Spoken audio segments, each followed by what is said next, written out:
नमस्कार, समय नाम है आपका स्वागत है। मैं हूं ज्योति तिवारी। आज 5 जून है और आज पर्यावरण दिवस है। लोग लगातार हत्या को कहते रहते हैं कि इसकी हत्या हुई, उसकी हत्या हुई, लेकिन कुछ ऐसी हत्याएं हैं जो लोगों की नजरों में नहीं आती हैं। तो ये बहुत ही गंभीर मुद्दा आज हमारे साथ में है।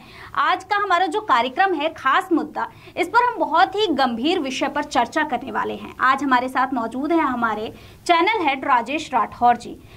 चलिए उनसे बात करते हैं इस खास मुद्दे पर, पर्यावरण प्रदूषण पर। बहुत बहुत स्वागत है आपका। बिल्कुल, धन्यवाद आपका।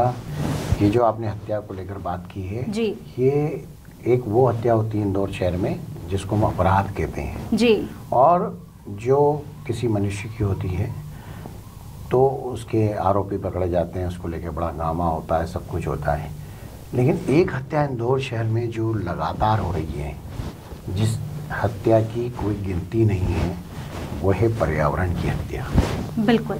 पर्यावरण से मतलब साफ है कि किस तरीके से इंदौर में रोज पेड़ काटे जा रहे हैं, किस तरीके से इंदौर के आसपास के जंगलों में कटाई हो रही है, जंगलों में आग लगने के कारण पेड़ों को नुकसान होता है। और हम जो इंदौर में प्रदूषण लगातार बढ़ाने में सभी लोग अपनी भूमिका निभा रहे हैं, ये पर्यावरण की हत्या है।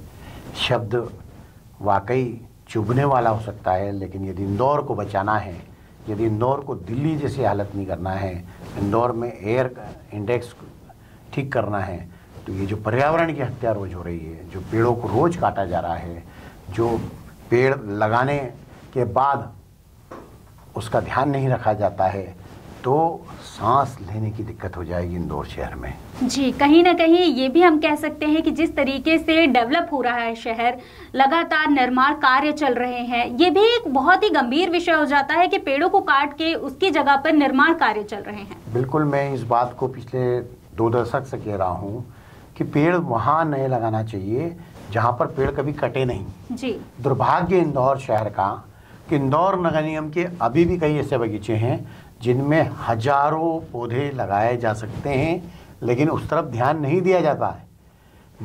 नई नोटंकी करने के लिए दूसरे जगह में जो है पौधे लगाए जाते हैं। शहर के बीच में जब एयर इंडेक्स का स्तर गिरता जा रहा है, यानी ध्वनि प्रदूषण से लेकर वायु प्रदूषण से लेकर सभी तरह का जो प्रदूषण है वो बढ़ता जा रहा है, तो फिर हमको शहर में ही ज़्यादा से ज़्यादा पौधे लगाना होंगे।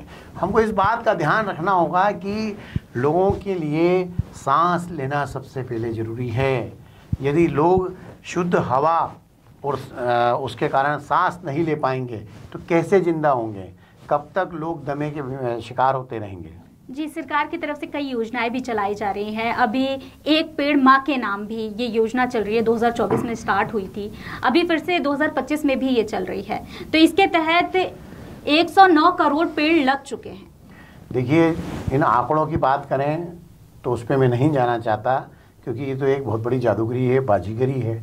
लेकिन आज हम जिस दिन बात कर रहे हैं पर्यावरण की हत्या को लेकर, आज पर्यावरण दिवस है 5 जून, और आज ये पूरे देश में मनाया जाता है। और आज से बारिश की जो है आने की संभावना रहती है, मानसून सत्र शुरू होने वाला होता है।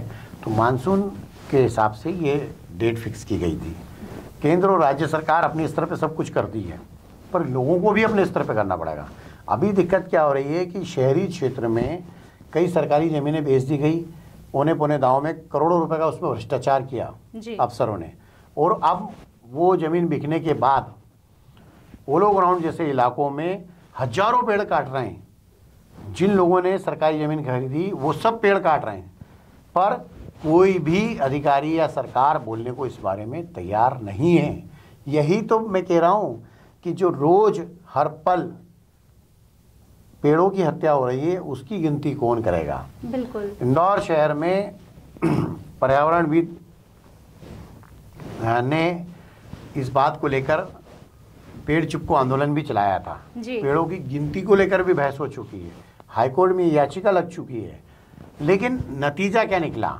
आखिरकार हम उन इलाकों को क्यों डिस्टर्ब कर रहे हैं जो घने जंगल हैं, जहाँ पर पेड़ हैं काफ़ी। अभी एमओजी लाइन के वहाँ पर नगर निगम ने सरकारी ज़मीन बेचना शुरू कर दी। वहाँ पर हजारों पेड़ कट रहे हैं। काट दो ना आप पेड़, लोग जब सांस ही नहीं ले पाएंगे, शुद्ध हवा नहीं ले पाएंगे तो यूं ही मर जाएंगे। बिल्कुल। भोपाल में यूनियन कार्बाइड की जहरीली गैस के कारण लोग मर गए थे। आप यहाँ पेड़ काट के और लोगों को यूं ही जीते जी मार रहे हैं, तो मार दीजिए ना, आपको जितना पेड़ काटना काट दीजिए, और क्या करोगे आप इससे ज़्यादा। लेकिन क्या आप भूल रहे हैं जनप्रतिनिधि? क्या मेरा उन अफसरों से सवाल है जो यहाँ 2-4 साल के लिए आते हैं, इंदौर को लूट कर चले जाते हैं, लेकिन जनप्रतिनिधियों तो वहीं जीना मरना है। क्या वो अपनी आने वाली पीढ़ी को ये देकर जाएंगे कि जिस इलाके को घना जंगल कहते थे, उस इलाके की ज़मीनें बेचकर उन जगह पर कंस्ट्रक्शन करवा कर और हजारों पेड़ काट रहे हैं। इंदौर शहर में पिछले 1 साल में कम से कम 10 लाख से ज़्यादा पेड़ मेरे हिसाब से कट चुके हैं। पेड़ काटने की अनुमति मिलती नहीं है। पेड़ काटने की अनुमति किसको मिलती है? जो सरकारी ज़मीन खरीदता है और उसके ऊपर कंस्ट्रक्शन करता है उसको। आप देखिए, पोलो ग्राउंड से लेकर एमओजी लाइन का तक का मामला हो या और दूसरे इलाके का मामला हो, जहाँ पर ज़मीनें बिकने के बाद जो पेड़ कटे हैं उसको लेकर कोई कुछ कहने को तैयार नहीं है। पेड़ काटने के अलावा ये बात भी बीच में सामने आई थी कि हम पेड़ उखाड़ के दूसरी के शिफ्ट कर देंगे, वो योजना भी इंदौर में सक्सेस नहीं हुई। आखिर क्या मजाक बना रखा? सिटी फॉरेस्ट बनाने की बात हम बरसों से सुन रहे हैं। नगर निगम के बजट में ये बात होती है, इंदौर विकास प्राधिकरण के बजट में ये बात होती है, तो फिर इंदौर शहर के बीच में सिटी फॉरेस्ट क्यों नहीं बनता है? आप सिटी फॉरेस्ट बनाते हैं शहर से 15 किलोमीटर दूर, तो क्या वहाँ की हवा और वहाँ सांस लेने जाएगा आदमी? क्या ऑक्सीजन लेने के लिए वहाँ जाएगा? क्या हालत है इंदौर की? इंदौर की हालत बद से बदतर होती जा रही है इस मामले में। जी, आपको क्या लगता है कि अभी सरकार को या फिर लोगों को क्या सख्त कदम उठाना चाहिए ये सारी चीजें रोकने के लिए? मेरा तो ये मानना है कि इंदौर में अब लोग वो लोग नहीं रहे जिन्होंने नर्मदा आंदोलन चलाया था, जिन्होंने इंदौर को बचाने के लिए। यदि उस समय नर्मदा आंदोलन नहीं चलाया होता तो शायद आज और आपको हमको पीने का पानी जो एक दिन छोड़ के मिल रहा है वो भी नहीं मिलता। अभी भी दुर्भाग्य है, मैं इस बात को 50 बार बोल चुका हूँ कि क्या दोष है इंदौर शहर के लोगों का कि एक दिन छोड़कर आप पानी दे रहे हैं। रोज़ पानी लोगों को अपने नल में क्यों नहीं मिलता, इसका कोई जवाब नहीं है।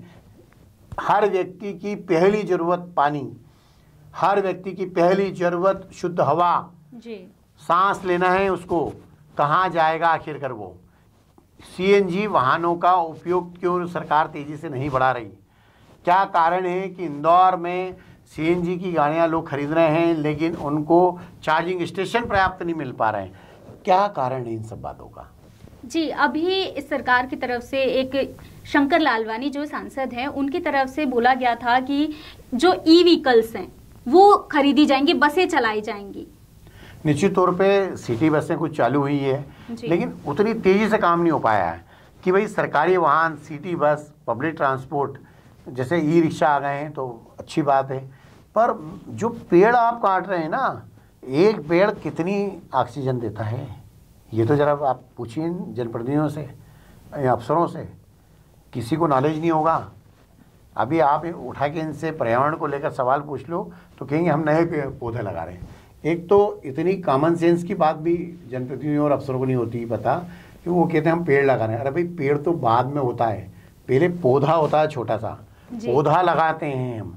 21 लाख पौधे, 1 करोड़ पौधे, 51 लाख पौधे, ऐसे बड़े लंबे चौड़े दावे करना और ये साबित करना कि हम सबसे बड़े पर्यावरणविद हैं और हम पर्यावरण के हितैषी हैं, ये सब पर्यावरण के दुश्मन हैं। जी राजेश जी, एक चीज मैं आपसे जानना चाहूंगी कि जैसे पेड़ तो लगाए जाते हैं लेकिन क्या ये सुनिश्चित किया जाता है वो पेड़ सही सलामत हैं या फिर नहीं है? हाँ, ये बहुत गंभीर सवाल आपने पूछा कि यदि 10 लाख पेड़ आपने कहीं लगा दिए तो क्या वहाँ पर हर 2-4-8 दिन में कोई चेक करने जाता है कितने पौधे मर गए या कितने पौधे जिंदा हैं, कितने पौधों ने पेड़ की शक्ल लेना शुरू कर दी है? कोई देखने जाता है? एक परिवार में कोई बच्चे का जन्म होता है तो हम उसका जिस तरह से लालन पालन पोषण करते हैं, उसकी हर बात का ध्यान रखते हैं कि बचपन में उसको 1-2 साल में क्या ज़रूरत होगी, 3-4-5 साल में क्या ज़रूरत होगी, 10 साल 15 साल में क्या ज़रूरत होगी। उस तरह से यदि आप पेड़ का ध्यान रखेंगे तब जाके जो है वो पौधा पेड़ का एक बड़ा स्वरूप लेगा। आप क्यों बार बार इस तरह की बात करते हैं कि हमने तो इस तरह के इतने पौधे लगा दिए? अरे उनका लालन पालन कौन करेगा? जी बिल्कुल, ये बहुत गंभीर जो मुद्दा है, बहुत ज़्यादा गंभीर है, क्योंकि पर्यावरण दिवस है और जिस तरीके से इंदौर स्वच्छता में हर बार नंबर 1 आता है, लेकिन इंदौर की ही स्थिति अगर हम बात कर रहे हैं तो बहुत ज़्यादा खराब है प्रदूषण को लेके। बिल्कुल, दिल्ली में जो हालत हुई है जी, वही स्थिति इंदौर में लगातार बनती जा रही है। ज़्यादा समय अब नहीं बचा है कि इंदौर भी प्रदूषण के मामले में दिल्ली के स्तर पर आ जाए, क्योंकि हम बहुत नज़दीक हैं। जितने बड़े महानगर हैं उनमें इंदौर की स्थिति भी लगातार बिगड़ती जा रही है। देखिए, पानी का जो इशू है वो भी पर्यावरण से जुड़ा हुआ है। यदि पौधे नहीं लगाओगे, पेड़ काटते जाओगे, तो इंदौर में आज की तारीख में बोरिंग यदि कोई व्यक्ति कराता तो 700, 800, 1000 फीट तक पानी नहीं मिलता है कई इलाकों में जी। ये बड़ी शर्मनाक बात है। पानी बचाने को लेकर भी कोई हम प्रयास गंभीर नहीं कर रहे हैं। पेड़ काटने पर हम उतारू हैं। पेड़ की हत्या करना इंदौर के जनप्रतिनिधि और अफसरों का पहला मकसद है कि कहाँ कैसे पेड़ काट दिए जाएं। जो पेड़ 20, 25, 50 साल से लगे हैं उन पेड़ों को काटे कैसे। एक प्रतिस्पर्धा चल पड़ी है, अलग अलग तरह की योजनाएं लाते हैं अफसर और जनप्रतिनिधि, और बस कैसे वहाँ के पेड़ कट जाएं। क्या मजाक बना रखा है इंदौर शहर को। किस तरह के घड़ियाली आंसू जो है ये जनप्रतिनिधि और अफसर बहाते हैं, ये बहुत दुर्भाग्यपूर्ण है। क्यों नहीं समझ पा रहे हैं कि इंदौर की जो धरती है उसमें 700-800 फीट तक भी पानी नहीं मिल पा रहा है। जी बिल्कुल, बहुत बहुत धन्यवाद राजेश जी कि आपने इतनी सारी जानकारी दी। आपकी बातों से बहुत सारे लोग मोटिवेट भी होंगे, क्योंकि जिस तरीके से इंदौर की हालत खराब होती जा रही है प्रदूषण को लेके, इंदौर ही नहीं पूरे देश की हालत खराब है। क्योंकि दिल्ली की आप बात कर ले, महाराष्ट्र की बात कर ले, कहीं की भी आप बात करते हैं तो प्रदूषण को लेके बहुत सारी ऐसी प्रॉब्लम्स हैं जो हेल्थ को लेके इम्पैक्ट डालती हैं। जल प्रदूषण हो गया, वायु प्रदूषण हो गया, ये सिर्फ आपके स्वास्थ्य को ही खराब करेंगे। अगर जब तक आप जागरूक नहीं होंगे तब तक इस देश को प्रदूषण से नहीं बचाया जा सकता है। ऐसी ही खबरों के लिए बने रहे हमारे साथ और देखते रहें समय नाउ। धन्यवाद। प्योर श्योर दूध और घी, माँ के प्यार सा, मिलावट से दूर, भरोसे से भरपूर, प्योर भी श्योर भी।